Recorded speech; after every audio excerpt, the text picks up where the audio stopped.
start with the second part of 93. 93 chapter का second part continue करते हैं। इससे पहले मैंने कुछ नोटिफिकेशंस देखे। Deepa and Marina, thank you so much for all the love that you keep showering with your thank yous, and God bless you and everything. And of course a lot of others. आप में से बहुत सारे लोग हैं जो बहुत सारी ब्लेसिंग्स भेजते हैं और कमेंट करते रहते हैं। आपका बहुत बहुत शुक्रिया। एंड तो दिवाली अभी शुरू नहीं हुई।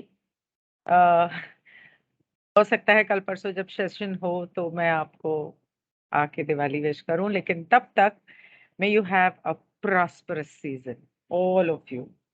Okay, now starting with 93.8.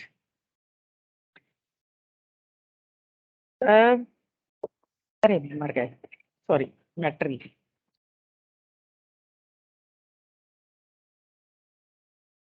Okay, सो 93.8 मैंने ये सेशन बीच में रोककर 7 ही सवाल बाद क्यों दोबारा शुरू किया, क्योंकि यहाँ पर अब सिर्फ टैरो के कार्ड्स की बात होने वाली है, तो मैंने सोचा कि थोड़ा उसे अलग कर दूं। पहले पोलैरिटीज की बात हो रही थी पिछले 5-6 सवालों में, और अब लास्ट सवाल डॉन ने पूछा था एम्प्रेस कार्ड के बारे में। आप चाहें तो मैं आपको एक बार कार्ड दिखा देती हूँ। कार्ड हिंदू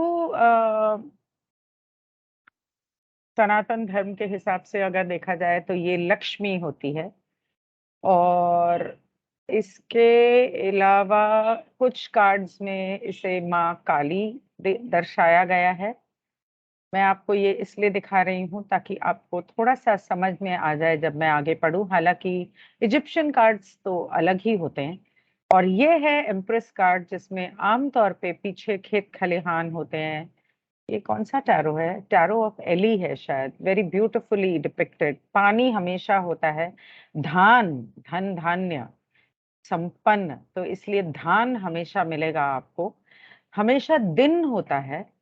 आमतौर पे बच्चे भी कई बार होते हैं। ये जो सिंबल इसने यहाँ पर पकड़ा हुआ है, ये वाला, ये मुझे लगता है उसने उल्टा पकड़ा हुआ है, लेकिन वो शुक्र का सिंबल जो है आमतौर पे इस कार्ड में होता है। ये water, water air, air sign लग रहा है मुझे। और ये, हाँ, ये रहा वीनस का साइन, शुक्र का साइन ये रहा। ये किस चीज का साइन है मुझे भी नहीं पता, याद नहीं है, मतलब देखा है बहुत बार। तो इसके पैरों में चंद्रमा है और पीछे सर के सूर्य। आमतौर पे कार्ड्स में चंद्रमा नहीं होता, इस वाले टैरो में है। अब इजिप्शियन टैरो में क्या है ये तो आगे वक्त बताएगा। जब हम वो कल परसों जब हमने सेशन किया था तो इन लोगों ने यहाँ पर जो कार्ड्स इस्तेमाल किए हैं वो दिखाए थे। खैर, जरूरत पड़ी तो मैं आगे फिर दिखा दूंगी। तो डॉन कहता है there seems to be no large hint of polarity in this drawing except for the possible coloration of the many cups in the wheel। अब मुझे नहीं पता कि वो टैरो कार्ड्स की बात कर रहा है, मतलब एम्प्रेस के कार्ड की बात कर रहा है, या व्हील ऑफ फॉर्च्यून की बात कर रहा है। क्योंकि व्हील जनरली तो नहीं होता, पता नहीं, शायद इनके इसमें होगा। तो वो कहता है कि इसके अंदर ध्रुवीकरण मुझे नजर नहीं आ रहा, सिवाय इसके कि वो जो चक्र है उसके अंदर बहुत सारे कप रखे हुए हैं, और उसके अंदर आधे सफेद हैं आधे काले हैं। तो क्या इसका मतलब दोनों ध्रुवीकरणों को दर्शाने का था, या बस ये यूं ही व्हील ऑफ फॉर्च्यून, जैसे कहते हैं समय का पहिया। तो फॉर्च्यून आमतौर पे अच्छा समय होता है, समय का पहिया, क्या उसकी वजह से ऐसे ही बस यूं ही लगा दिए, या उसका मतलब ध्रुवीकरण से था? तो रा कहता है your supposition is thoughtful, however it is based upon an addition. अब मैं नहीं जानती यहाँ पर व्हील ऑफ फॉर्च्यून की कार्ड की बात हो रही है या एम्प्रेस की बात हो रही है। आगे जब बढ़ेंगे तो पता चल जाएगा। तो रा कहता है कि जो तुम सोच रहे हो वो काफी सोच विचार के तुमने ये बात बोली है। However, it is based upon an addition to the concept complex, which is astrological in origin. Therefore, we request that you retain the concept of polarity, but release the cups from their structured form. The element you deal with is not in motion in its original form, but is indeed the abiding sun, which from the spirit shines in protection over all catalyst available from the beginning of complexity to the discerning mind body spirit complex. थोड़ा उलझा हुआ है, मैं समझाने की कोशिश करती हूँ, पहले तो मैं खुद ही समझने की कोशिश करती हूँ। तो वो कह रहा है कि ये जो कप वगैरह ये बताए हुए हैं, ये एस्ट्रोलॉजी, मतलब जैसे जन्म पत्री में होते हैं, ग्रह होते हैं, साइंस होते हैं, उसके ऊपर निर्भर है, और ये उसको दिमाग में रख के ये बाद में डाला गया है इसमें। और हाँ, तुम्हारा ध्रुवीकरण को लेकर जो तुम सोच रहे हो वो तो सही है, लेकिन हम चाहते हैं कि तुम इतना ज्यादा अड़ ना जाओ इस कप्स को लेकर, कि ये कप्स इसी वजह से डाले हैं, ऐसा ना सोचो। जिस चीज की तुम बात कर रहे हो, ये पहले, मतलब ओरिजिनल में जो था उसके अंदर ये घूमता नहीं था, मतलब इस तरह से चक्र चलता नहीं रहता था, जो मुझे समझ में आ रहा है। लेकिन ये सूर्य के हिसाब से बनाया गया था, जो सूरज है उसके हिसाब से बनाया गया था, जिसके अंदर से आत्मा आ रही है और चमक रही है और माध्यमों को सुरक्षित कर रही है, शुरू से लेकर इस जो दिमाग, शरीर और आत्मा का मिला जुला, जो उलझा हुआ एक अस्तित्व है, उसके अंदर सूर्य है, आत्मा है, और वो उसको दर्शा रहा है। समझ में आया? वो जो चक्र है वो समय का चक्र ना होके सूर्य का चक्र है, जो चलता तो रहता है, और उसके अंदर से आत्मा जो आ रही है, इस अस्तित्व के उलझे हुए, इंसान के उलझे हुए अस्तित्व से, शुरू से। तो indeed you may rather find polarity expressed firstly by the many opportunities offered, और हाँ, उसके अंदर माध्यम जो लगे हुए हैं उनको सुरक्षित कर रहा है। तो आगे वो कहता है, you may rather find polarity expressed firstly by the many opportunities offered in the material illusion which is imagined by the not white and not dark square upon which the entity of the image is seated. Secondly, upon the position of that seated entity, it does not mere opportunity straight on, but glances off to one side or another. वो कहता है कि इसके अंदर ध्रुवीकरण तो दर्शाया गया है, इस तरह से कि इतने सारे मौके दिए हैं इस भौतिक माया जाल में, जो अ, जिस डब्बे पर वो बैठी है, जो चौकोर डब्बा जिस पे वो बैठी है, उसके अंदर जो चीजें बनाई हुई हैं, जो चित्रकारी की हुई है, वो ना तो पूरी तरह से सफेद है, ना ही पूरी तरह से काली है। तो ये, और दूसरी बात ये ध्यान देने की जरूरत है तुम्हें, कि वो सामने नहीं बैठी, जैसे पिछले कार्ड में हाई प्रीस्टेस जो थी वो सीधी बैठी थी, यहाँ पर वो सीधी नहीं बैठी है, वो या तो इस तरफ बैठी है या इस तरफ बैठी है, दाएं या बाएं, मतलब उसका आधा चेहरा तुम्हें नजर आ रहा है। और वो इन अलग अलग माध्यमों को या उन मौकों को बिल्कुल हेडलॉन्ग नहीं ले रही है, मतलब बिल्कुल सामने से नहीं उनका सामना कर रही है। एक तरह से एक एक जब आप ऐसे बैठते हैं तो आपको इस तरफ की चीज नजर आती है, पूरी नजर नहीं आती, अधूरी नजर आती है। तो सोच समझ के, शायद वो ये कहना चाह रहा है कि सोच समझ के और तिरछी नजर से सोच समझ के उन माध्यमों का हिसाब किताब होता है जिंदगी में, शायद। In the image, you will note a suggestion that the offering of the illusion will often seem to suggest the opportunities lying upon the left hand path, or as you might refer to it more simply, the service to self path. This is a portion of the nature of the catalyst of the mind. वो कहता है, एक minute, इनका जो चित्रकारी है, we are on page number 349। मैं देखती हूँ, अगर मैं आपको दिखा सकती हूँ तो आ,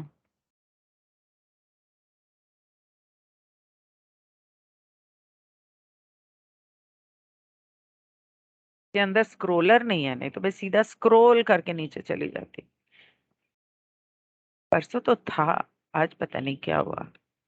हाँ, ये आया। तो अच्छा, तो यहाँ पर कप कहाँ है वो तो मुझे नजर नहीं आ रहे हैं, लेकिन जैसे वो कह रहा है कि ये जो डब्बे, ये जो डिब्बियां दिखाई हैं, ना तो पूरी तरह सफेद है ना पूरी तरह काली है। दूसरा, वो चौकोर डब्बे पे बैठी है। तीसरा, उसका एक तरफ चेहरा दिख रहा है, एक हाथ इधर है जहां पे उसने शायद चांद को पकड़ रखा है या एक गेंद पकड़ रखी है, पैरों में इसके भी चांद है, हाथ में एक पंछी है, और ये जो पीछे है, ये जो चक्र है, ये सूर्य है। तो उन लोगों ने कप जो है वो इजिप्शियंस ने बाद में डाले होंगे, तो शायद इसलिए यहाँ पर डॉन ने उनको ऐड नहीं किया वो वाले। इस पे आंख ये दिखाई हुई है, ये क्या है, शायद आगे बात हो तो देखते हैं। 349 पेज। ओके।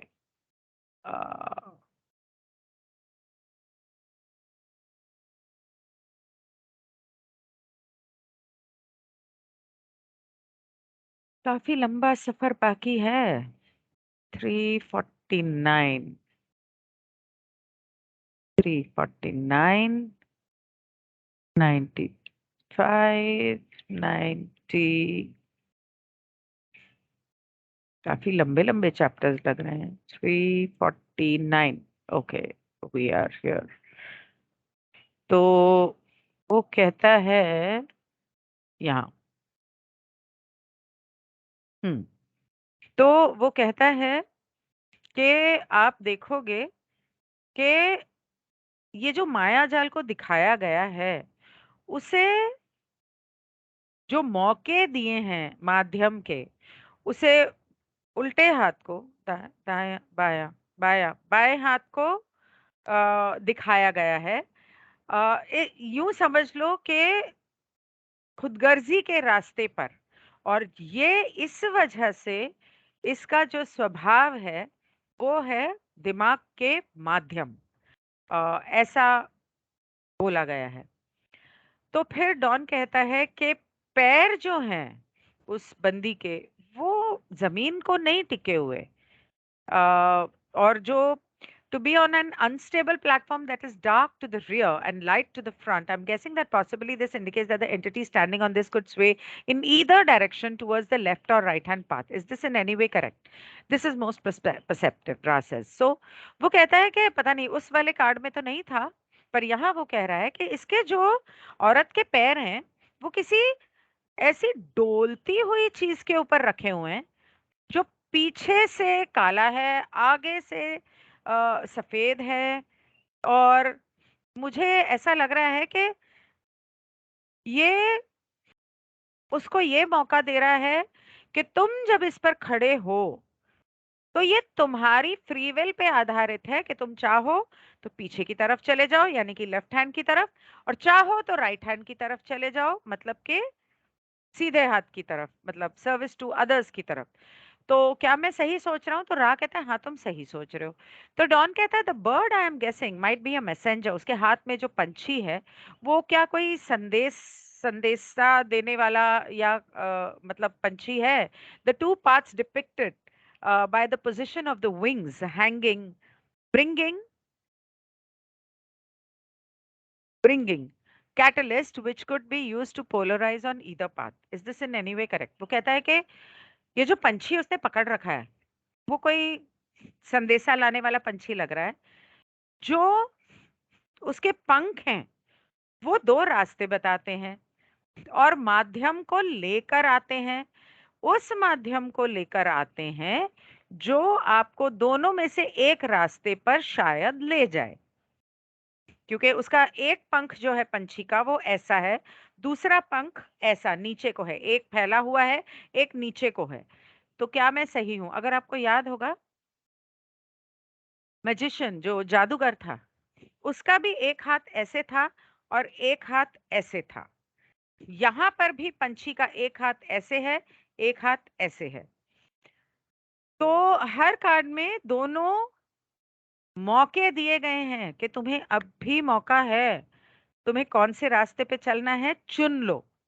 तो रा कहता है this is a correct perception that the position of the winged creature is significant. The more correct perception of this entity and its significance is the realization that the mind body spirit complex is having made contact with its potentiated self, now beginning its flight towards the great logos, which is that which is sought by the adept. Oh, okay. तो वो कहता है कि तुम सोच सही रहे हो, और ये भी सही सोच रहे हो कि पंछी के जो पंख जो दर्शाए हैं उनका कुछ खास मतलब है।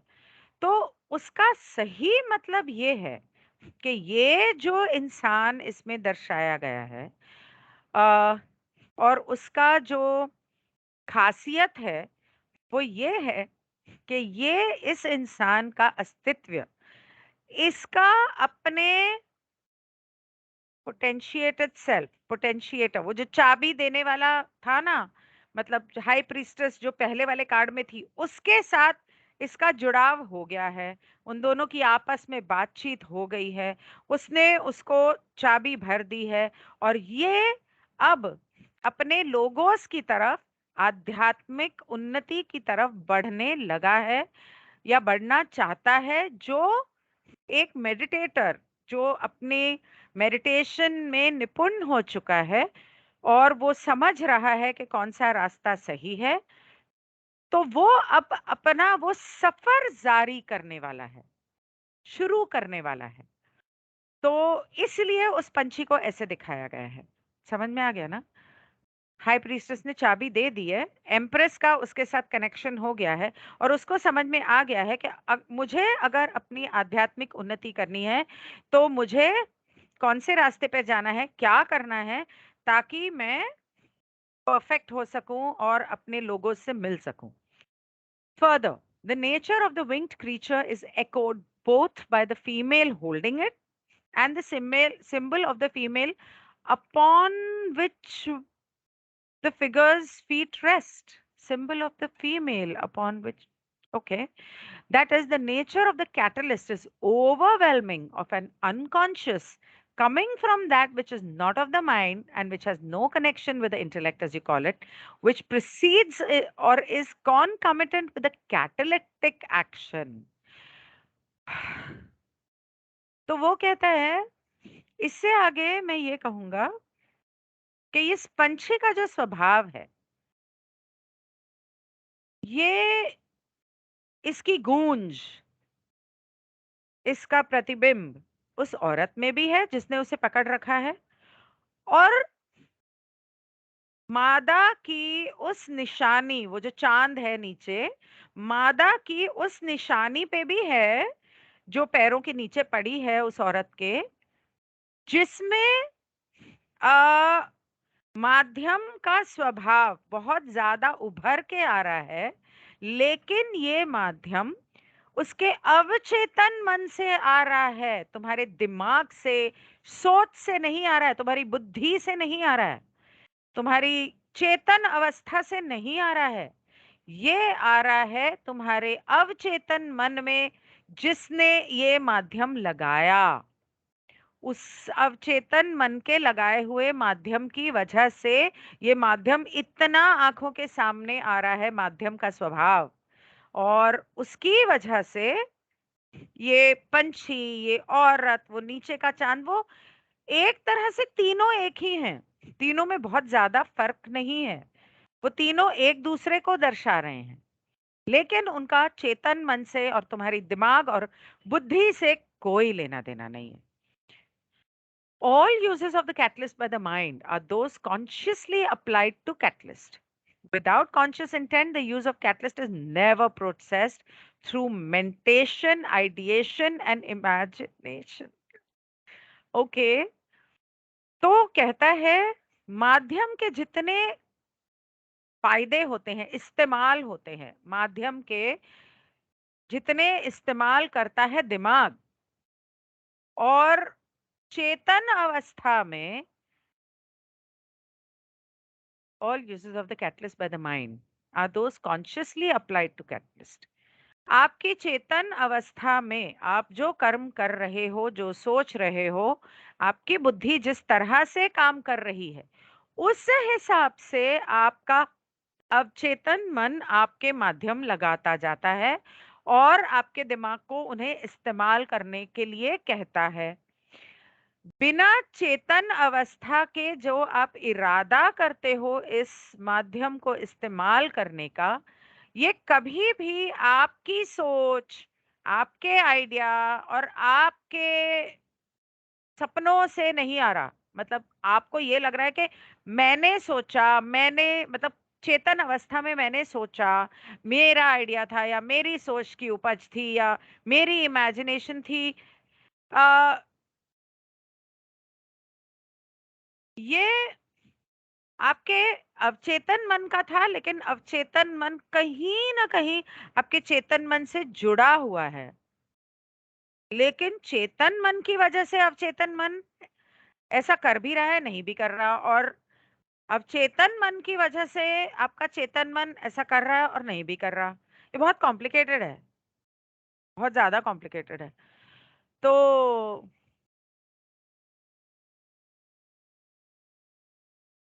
all uses of the catalyst by the mind are those consciously applied to the catalyst.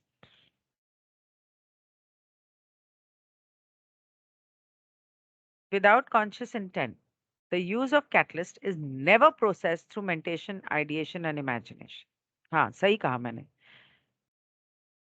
जब तक आपका मन इरादा नहीं करेगा, तब तक और ऐसे कर्म नहीं करेगा, ऐसी सोच नहीं सोचेगा, तब तक आपका अवचेतन मन वो माध्यम नहीं लगाएगा। और जब वो माध्यम लगाएगा तो आपके चेतन मन के द्वारा लगाएगा।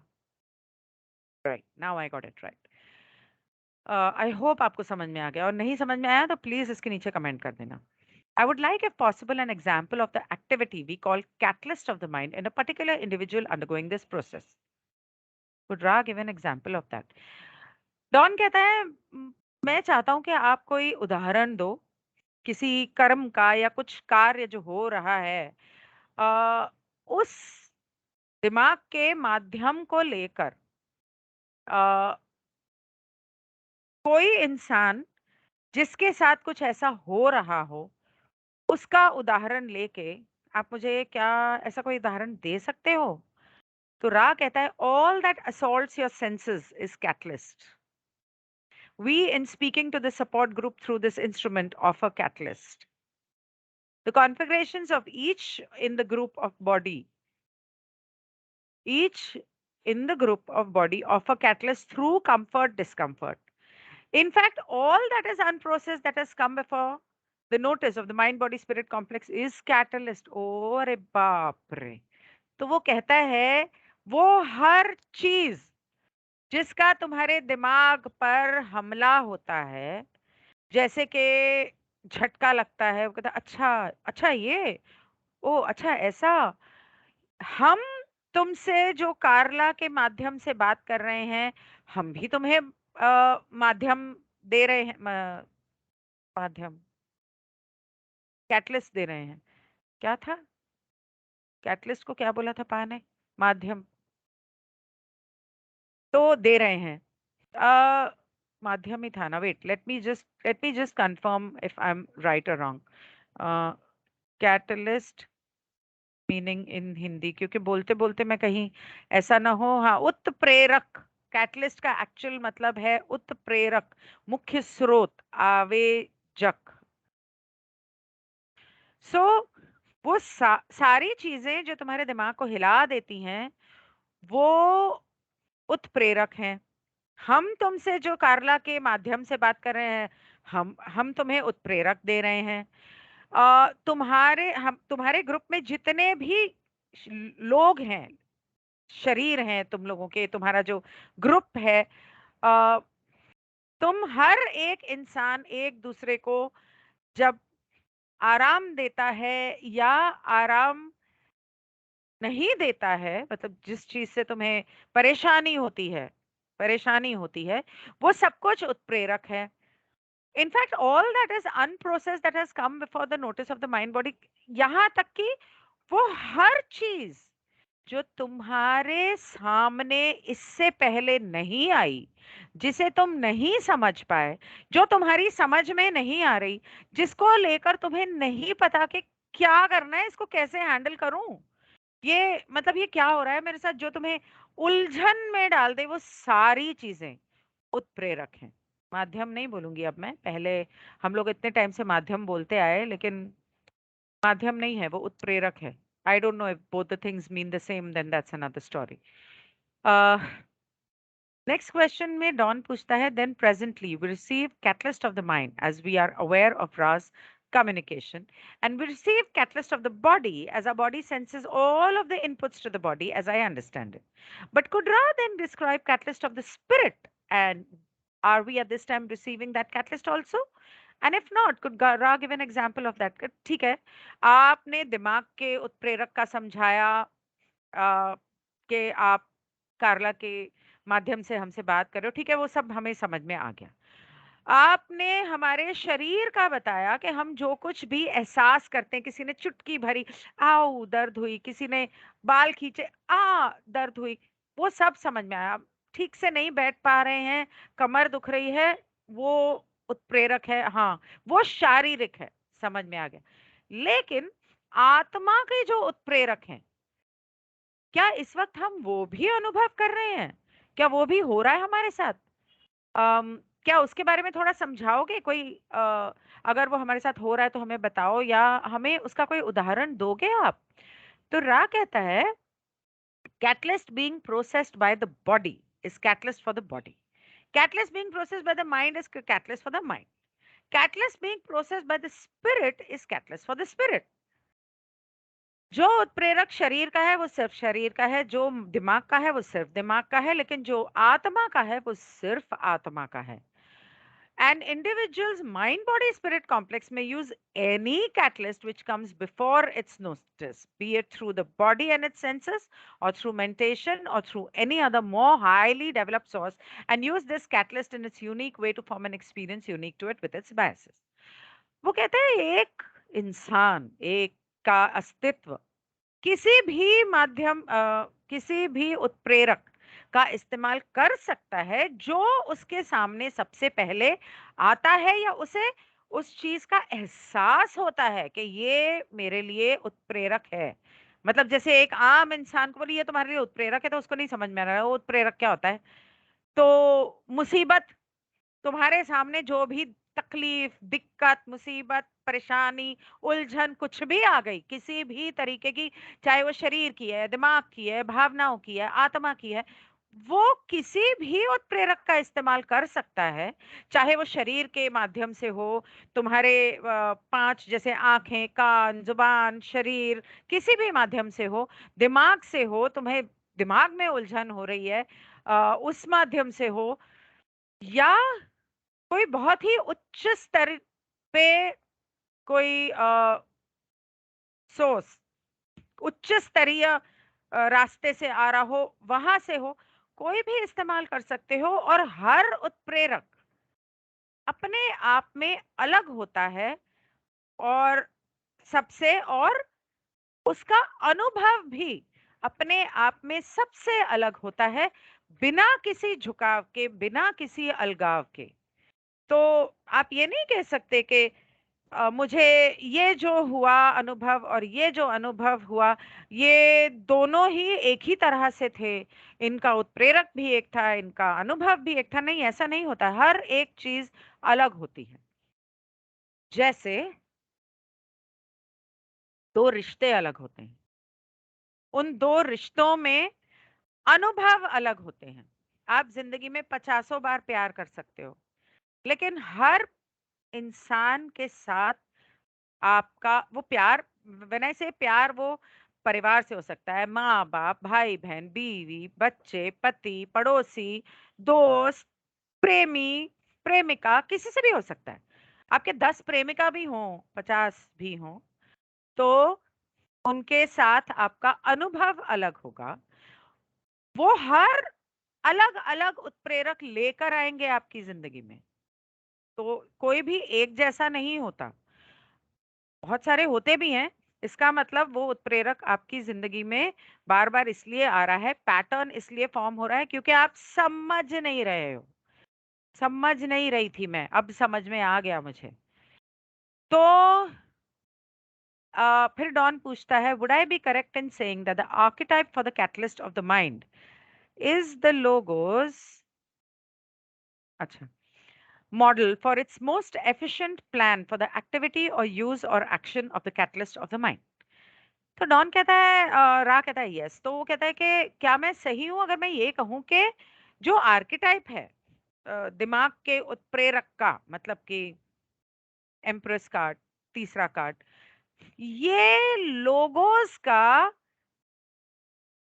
प्रतिबिंब है अपने सबसे बढ़िया इरादे का, ताकि आप इसे अपने कार्य के लिए और इस्तेमाल के लिए या कर्म के लिए इस्तेमाल करें अपने दिमाग के उत्प्रेरक के हिसाब से।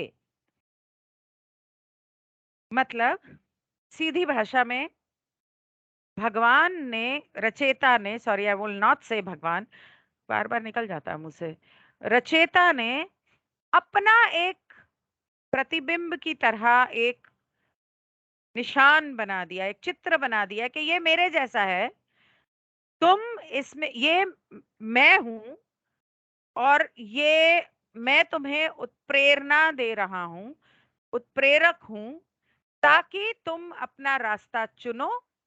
और सबसे बढ़िया तरीके का उसने एक रास्ता या कार्य का उसने आपको अनुभव दिया है। अनुभव दिया नहीं है, उन अनुभव देने के लिए ये रास्ता दिया है। ये रास्ते की शुरुआत हाई प्रीस्टेस ने की, उसने चाबी भरी। एम्प्रेस ये अब चुनेगी कौन से रास्ते पर जाना है, कौन सा कार्य करना है, क्या कर्म करना है। और ये उसका लोगोस का मॉडल है, सबसे बेस्ट, कि यहाँ पे तो चूक ही नहीं सकता इंसान। तो रा कहता है हाँ तुम सही सोच रहे हो। तो फिर डॉन कहता है, then the adept in becoming familiar with the logos archetype in each case would then be able to most efficiently use the logos plan for evolution.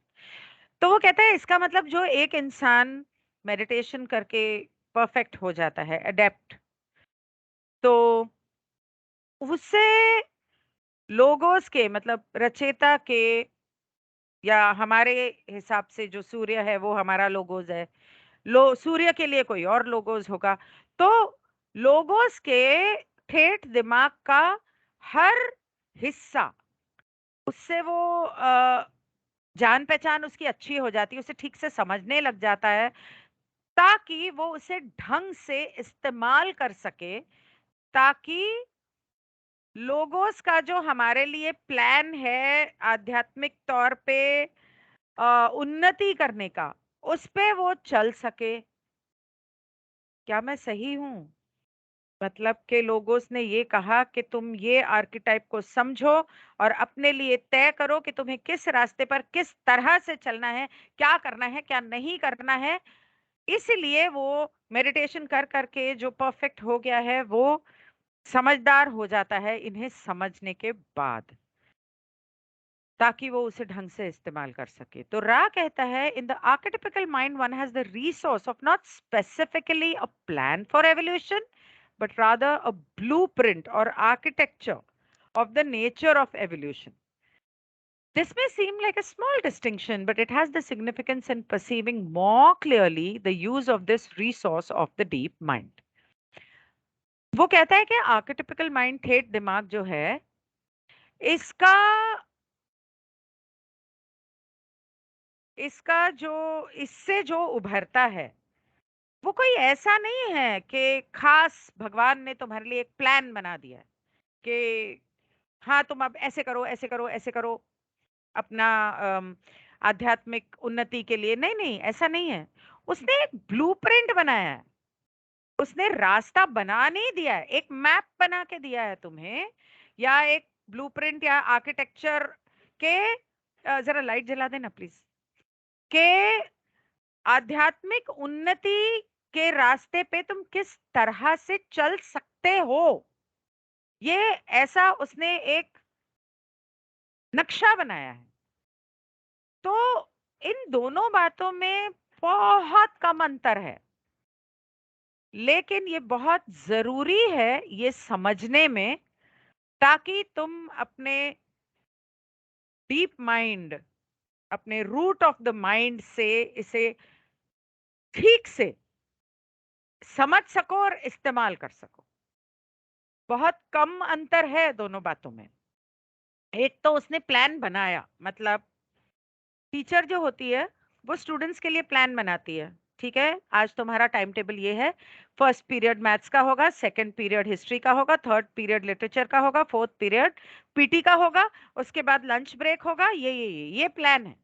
हम निकल रहे हैं छुट्टी पे, हाँ हम यहाँ जाने वाले हैं, वहां जाने वाले हैं, हम यहाँ जाएंगे, तुम यहाँ जाओगे, तुम ये करोगे, तुम वो करोगे। वो हो गया प्लान। एक हो गया मैप बनाना, कि मैप बनाया, इस दिन हम हमें इतने घंटे लग सकते हैं यहाँ पहुंचने को, तो इतने बजे हम निकल सकते हैं, इतने बजे हम पहुंचेंगे अंदाजा, और यहाँ पहुंचेंगे तो हम यहाँ पर रास्ते में खाना खाने रुकेंगे, ये करेंगे वो करेंगे, यहाँ से हम दूसरी जगह जाएंगे, वहां पे जाने में इतना समय लगेगा। तो एक नक्शा तैयार कर दिया कि ठीक है, मोटा मोटी कुछ इस तरह का होगा। दोनों बातों में बहुत फर्क है, क्योंकि लोगोस ने, रचेता ने हमेशा चॉइस ऑफ फ्री विल दी हुई है, तो वो आपके लिए प्लान कैसे बना सकता है? मेन बात तो फ्री विल की है ना, वही तो फर्स्ट डिस्टॉर्शन था। तो फिर डॉन कहता है, देन रा presented the images which we know now as the tarot so that the Egyptian adepts of the time could accelerate their personal evolution. Is this correct, or was there any other reason for presentation of these images? Ra says you're correct. तो वो कहता है कि इसका मतलब रा ने यहाँ आके उन इजिप्ट के लोगों को, मतलब मेरे को समझ में नहीं आता रा इजिप्ट के पास क्यों गया, थोड़ा हिंदुस्तान की तरफ आ जाता यार। चलो ठीक है, होगी कोई वजह। तो इजिप्ट के लोगों को जाके वहां पे जो मेडिटेट करके इतना अ, आध्यात्मिक तौर पे उन्नति ऑलरेडी थोड़ा सा शायद कर रहे थे, उनकी उन्नति को स्पीड करने के लिए, फास्ट करने के लिए, ताकि उनकी जाति उन्नति तेजी से हो, इसलिए रा ने आके उनको ये चित्रकारी और उसके मतलब के बारे में समझाया। तो क्या मैं सही हूं या कोई और वजह थी? तो रा कहता है तुम बिल्कुल सही हो। तो डॉन कहता है, are there any other uses of all the value of these images और tarot cards other than the one just I just stated? वो कहता है कि ये जो टैरो कार्ड्स हैं या चित्रकारी है, इनका कोई और भी काम है, या बस ये एक ही वजह से आपने दिया था, या एक ही कार्य हो सकता है इनका? तो रा कहता है, अगर टैरो को समझ के और सीख के इतना आध्यात्मिक उन्नति हो सकती है, तो मुझे एक सवाल आ रहा है दिमाग में। सडनली कुछ 5-6 साल पहले, इससे पहले चर्च या वेटिकन ने, कैथोलिक चर्च या वेटिकन ने कभी इस बारे में ध्यान नहीं दिया था, सडनली क्यों बोल दिया कि टैरो पाप है, टैरो के अंदर डेविल है, इसे नहीं करना चाहिए। टैरो करने वाले जो होते हैं वो खुद दुखी हो जाते हैं, परेशान हो जाते हैं, उनकी जिंदगी बर्बाद हो जाती है, ये इसको फेंक दो उठा के समुद्र में। मुझे खुद एक आदमी ने कहा था, जो वो प्रेशियस स्टोन्स का बिजनेस करता था, अ, म- मतलब हीरे जवाहरात का बिजनेस करता था। तो उसने मुझसे कहा था, अरे नहीं नहीं, टैरो की तो किताब भी घर में मत रखो, सब जाके फेंक दो समुंदर में। अचानक क्या हो गया? मतलब कि वो वेटिकन और चर्च वाले लोग नहीं चाहते कि आप इसे सीखो, समझो और अपनी आध्यात्मिक उन्नति करो। मतलब अगर आप लोगों ने सुना होगा, डॉरिन वर्च्यू, जिसने टैरो को इतना पॉपुलर किया, इतना पॉपुलर, उसने दुनिया भर के तरह तरह के टैरो कार्ड्स, एंजल कार्ड्स और ये सब बनाए, उसने अपना धंधा बंद कर दिया, और उसके वजह से उसने इतना कमाया। और क्या एक दिन तो वो चर्च गई और चर्च में जाके उन लोगों ने बोल दिया, तो क्या तो जादू टोना किया उसके ऊपर कि वो तो पूरी पीछे हट गई। उसने कार्ड्स भी बनाने बंद कर दिए, लोगों को बोलना बंद कर दिया इस्तेमाल मत करो। मतलब कितना बेवकूफ बनाते हैं दुनिया को। और मेरे खुद एक दो फ्रेंड्स हैं जिन्होंने टैरो सीखना शुरू किया था। सीखने के बाद, टैरो कार्ड्स खरीदने के बाद सडनली उन्होंने बोला नहीं नहीं नहीं नहीं नहीं नहीं, चर्च ने बोला है, नहीं नहीं नहीं नहीं, मुझे किसी ने बोला है, ये नहीं समझना चाहिए, ये नहीं करना चाहिए, मैं तो इनको हाथ भी नहीं लगाऊंगा। हाय भगवान, आंख के अंधे, कभी अपना दिमाग भी इस्तेमाल कर लिया करो। शुक्र है कि उन लोगों के कहने पे मैंने ऐसा कुछ नहीं किया। मतलब मुझे इसमें कोई तुक्की नजर नहीं आया। पागल हैं।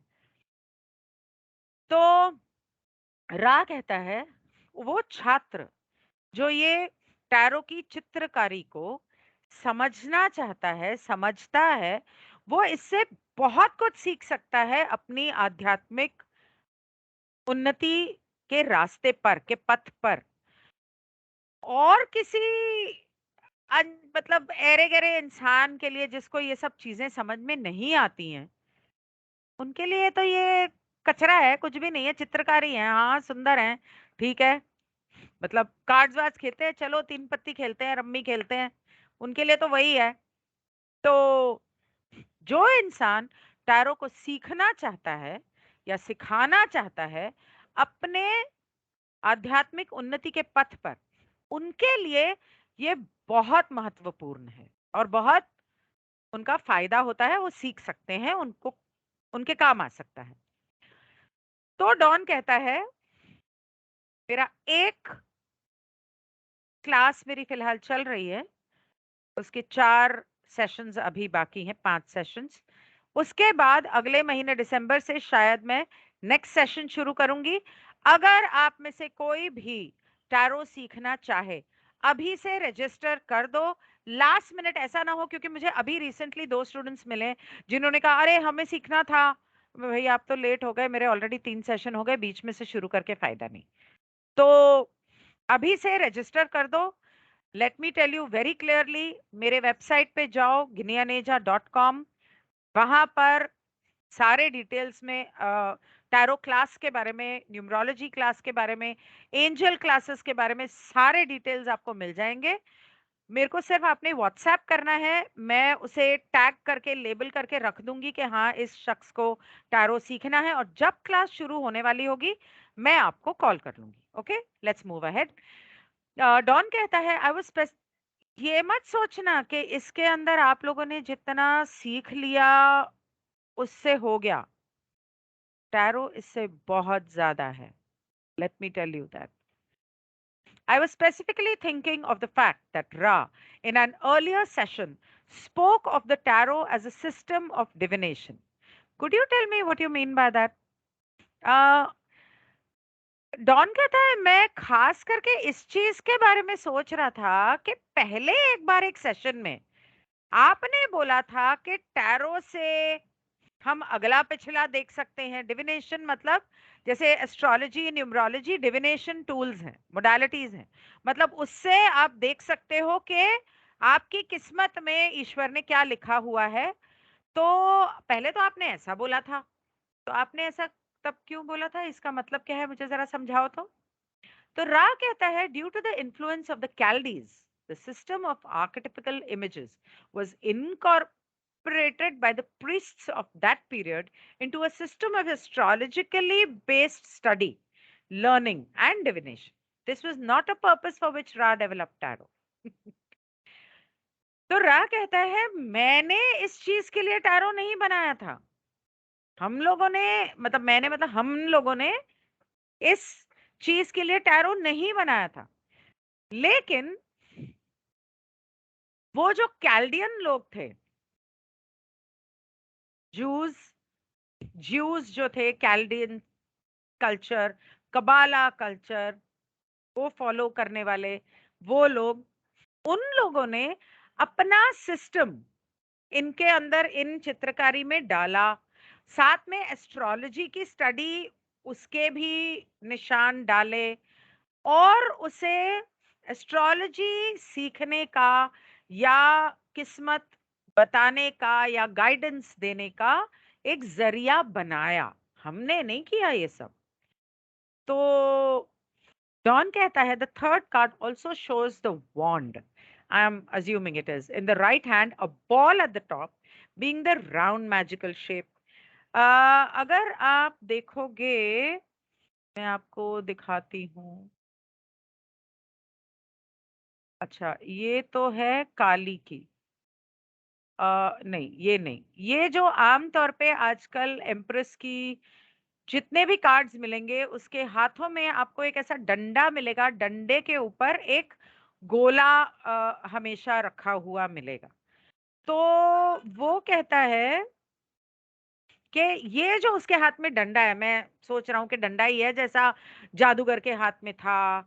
अ, और किसके हाथ में था? जादूगर के हाथ में था। उसके ऊपर एक गोलदारा है। तो क्या मैं ये समझूं कि ये जो दिमाग का उत्प्रेरक है, ये ये बता रहा है कि आप इस डंडे से जादू कर सकते हो? तो रा कहता है जैसे जादूगर के कार्ड में वो जादू कर सकता है, ऐसे ये भी एम्प्रेस मतलब कि महारानी जादू कर सकती है। तो रा कहता है the wand is astrological in its origin and has an image may be released from its structure, and as an image may be released from its structure. The sphere of spiritual power is an indication indeed that each opportunity is pregnant with the most extravagant magical possibilities for the far seeing adept. Wow. तो वो कहता है कि ये जो डंडा है उसका इन लोगों ने एस्ट्रोलॉजी के हिसाब से इसको बीच में डाल दिया था, तो तुम बहुत ज्यादा अड़ मत जाओ कि नहीं नहीं इसका मतलब यही है। तो उसे थोड़ा अपने इस ढीठ सोच से आजाद करो। ये जो गोला है उस डंडे के ऊपर, या इस वाले कार्ड में तो सीधा गोला ही पकड़ा हुआ है। जैसे अगर आपने देखा होगा कि आमतौर पे टैरो कार्ड्स वाली जो होती हैं, जो फोटो दिखाते हैं साइकिक रीडर्स, वो एक बड़ा-सा क्रिस्टल का ग्लोब रखती हैं, उसके अंदर ऐसे देख रही हैं और उनको आगे-पीछे की सारी चीज़ें नज़र आ रही हैं। तो वो कहता है कि वो उनकी आत्मा की और आध्यात्मिक ताकत जो उनकी है, आगे होने वाली चीज़ें देखने की, ये उसको दर्शा रहा है। और वो ये बता रहा है कि हर क्षण आपके पास, हर क्षण प्रेग्नेंट है, मतलब हर क्षण में ये मौके हैं कि आप अपने लिए जादू कर सको और दूरंदेशी से देख सको कि क्या होने वाला है, उस हिसाब से आपको क्या करना चाहिए। मतलब कि आप, हर इंसान के पास ये ताकत है और हर इंसान ये कर सकता है। और उस एक पल में, जैसे जब मैं टैरो करती हूँ, जैसे कल किया था, तो लोग पूछते हैं ठीक है, मेरी ज़िंदगी में ऐसी परेशानी है तो क्यों नहीं हो रहा या कब होगा? तो उस एक क्षण में कितने सारे चीज़ें हो सकती हैं। उस एक क्षण में मेरे कार्ड खुद खोलने से पहले कितने सारे जवाब हो सकते हैं उस चीज़ के, कि ये हुआ, वो होगा, ये होगा, इसलिए होगा, उसलिए होगा, ब्ला, ब्ला, ब्ला, ब्ला, ब्ला। तो उस एक क्षण में बहुत सारे मौके हैं। तो वो क्षण प्रेग्नेंट है।